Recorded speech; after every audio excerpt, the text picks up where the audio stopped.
I'm here in Saxonwold, Johannesburg, where three properties are currently being put on auction. The three properties which comprise of the Gupta estate, which was at the center of state capture, has been put on auction today for Johannesburg residents as well as participants online to bid and own the property.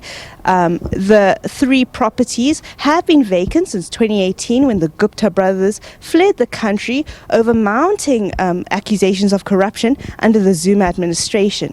I'm here with Graham van Niekerk from Park Village Auctions just to talk us through the process itself. Graham, thank you so much for talking with us today. Thank you, Zara. So three very luxurious sort of properties, very often in the spotlight. Could you talk us a bit about what you were expecting to get out of today? Okay, three very famous properties or infamous properties, but indeed three very different properties. So they have different characters, and I think pretty much today's outcome was what we expected. The first property, number 3 Saxonwold, sold indeed, subject to confirmation. We will take the offer back to the business rescue practitioner. It's the property with the most potential for somebody looking to buy a property, maybe upgrade it, flatten it and begin from scratch. That pretty much we expected to sell.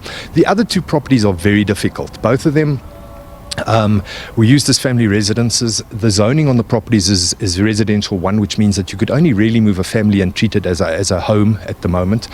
So for an 8-bedroom house, and indeed where we're standing now, the one behind me, it's a 17-bedroom ensuite.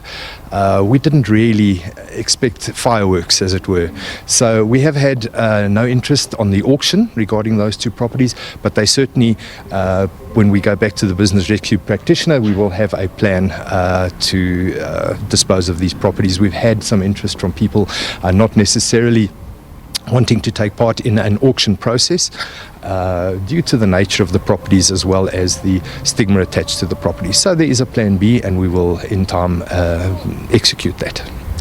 And as you've mentioned, two very large properties that we're dealing with here. I understand that those wanting to participate had to fork up 500,000 Rand just to be part of the process, to participate.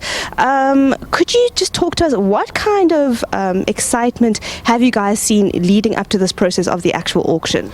The interest has been quite intense. So it's difficult to decipher which is just an interest because it's an infamous property and because of the nature of where it comes from and what is genuine buyers. And I think that will be a process that we'll have to go through to find out. The municipal rates on these properties, the one behind me, I believe the valuation is about 32 million Rand, which is a significant chunk of rates and taxes to pay on a property. The one next door was valued, I think, at municipal value at 26 million. So that's going to be that's going to have an effect on the purchase. And I think those are details that will need to be ironed out before they will finally dispose of the properties. Graham, thank you so much for your time. Only a pleasure. Thank you, Zara.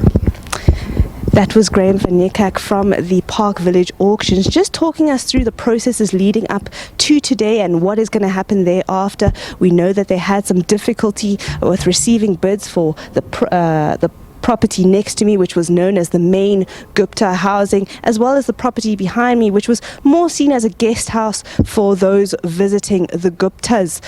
We know that in total the municipal estimation for all three properties combined is over 64 million Rand.